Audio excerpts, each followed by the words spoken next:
Hi, I'm Rob, a Washington, D.C. tour guide outside the Smithsonian Castle because I want to take you on a quick tour of this year's blooming magnolias. So let's turn the camera around and get started.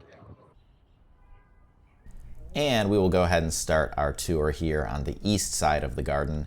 But before we go see flowers up close, let's stop and pay our respects to this gentleman, Spencer Fullerton Baird, who was the second secretary of the Smithsonian Institution.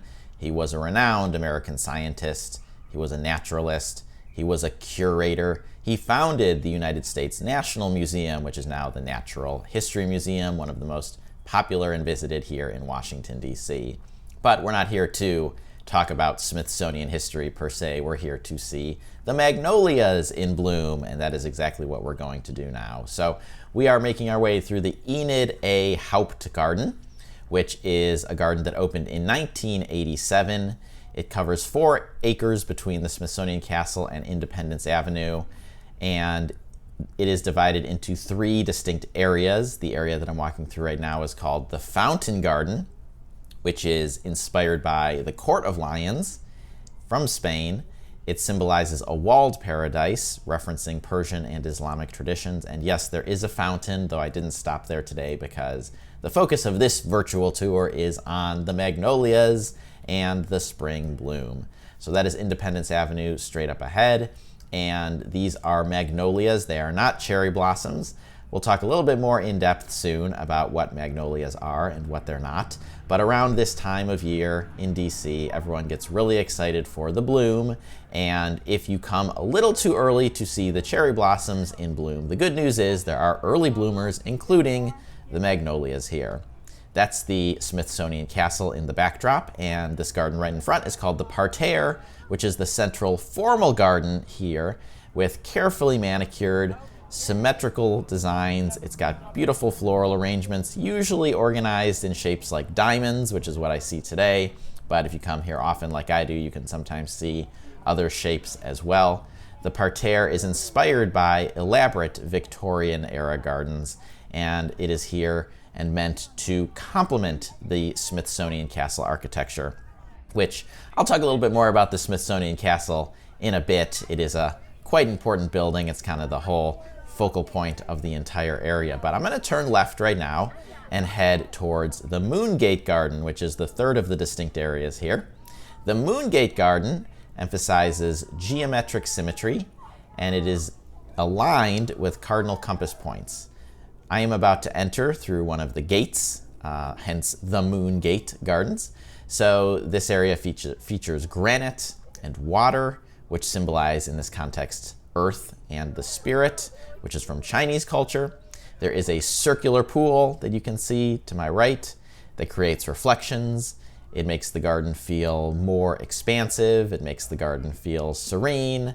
It's water. Everybody loves water. And like I said, there are the 2 9-foot-tall granite moon gates, one of which I walked through to enter, and this one that I'm about to walk through to exit. The paths utilize a pinwheel alignment which connect to the nearby Smithsonian buildings, including the one directly in front of me.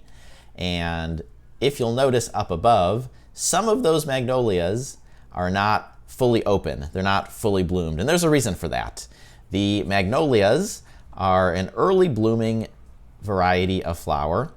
They tend to prefer sun, so the ones that are the first to bloom are often the ones in the part of the garden that is the sunniest, and the ones that bloom later are the ones in the part of the garden that is more shaded. And so that particular area where I just walked is one of the less sunny areas. But like I said, the magnolias, they are known for their large cup-shaped blossoms. The color is white and pink. Sometimes you can see shades of purple as well. They bloom early in early spring, and usually before many of the other blossoms, especially the famous cherry blossoms. These are deciduous trees. They reach 15 to 25 feet in height, and like I said, they prefer the sun, so the sunniest spots tend to bloom the fastest. The biggest difference between the magnolias and the cherry blossoms is that the magnolias are large and they have a cup or saucer shape. These are actually technically called Saucer Magnolias because they feature that saucer shape, whereas cherry blossoms are smaller and more delicate. The Smithsonian Castle is the headquarters of the Smithsonian Institution.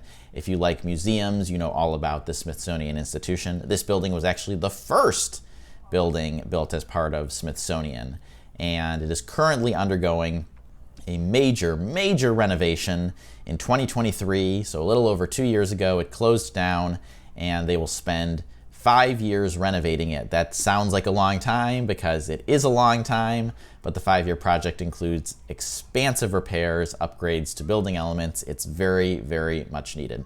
Let's get a close-up on these magnolias. So like I said, they are larger than cherry blossoms. They have that distinct shape. They bloom earlier in the spring, earlier than the cherry blossoms. And another one of the key differences between magnolias and cherry blossoms is that these are fragrant. Cherry blossoms tend to have very minimal scent. You can walk past a huge grove of cherry blossoms and not even really smell much of anything. Whereas I wish I could do a smell-o-vision type thing right now so that you could smell what the magnolias are like, because they are quite nice. Those just beautiful spring fragrances that you might expect at, I don't know, a candle shop or something like that. The magnolias typically have broader and more rounded canopies, whereas cherry blossoms tend to have more of like a vase shape, kind of like a tall vase shape, and then they have big spread out branches. So quite a lot of differences between the magnolias and the cherry blossoms. Don't get me wrong, they're both beautiful, and if you come too early for the cherry blossoms, you can still see magnolias, and they're great too.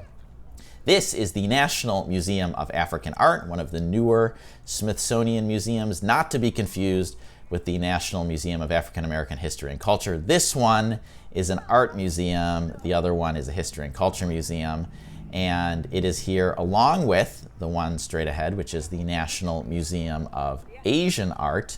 Now, if you look really closely, you'll see that it does say Arthur Sackler Gallery up on the top there. And yes, the Sackler family has donated quite a bit of money, not just for this museum, but for many causes. And the Sackler name is not one that a lot of people want to be associated with at the moment, so it has formally changed names to the Smithsonian National Museum of Asian Art. Now, before we continue on, let's give some love to the ground flowers.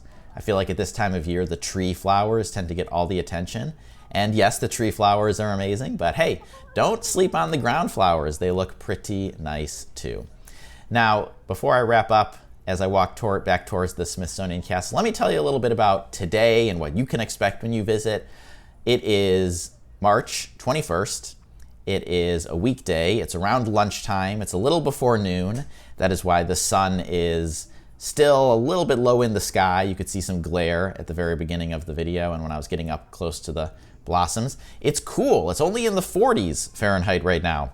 March can have really whiplash-like weather here in DC, where you can go from a day when it's sunny and in the 70s and you can walk outside without even a jacket, and then the next day, like today, you might need a coat and a hat and gloves if you want to come out and see some of the blooms like the magnolias here. And you might have noticed that many of the people who I walked past during this virtual tour are a bit bundled up. It's not below freezing, obviously. It's not frigid or anything like that. It is spring, but it is quite cool.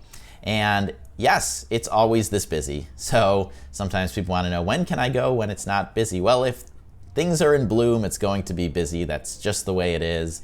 Whether it's the magnolias, whether it's the cherry blossoms, this is basically what you can expect. And I actually would say this is less busy than I've ever seen it before. But thanks for coming along on this virtual tour with me. It was a pleasure to show you around this year's magnolia bloom, and enjoy your trip.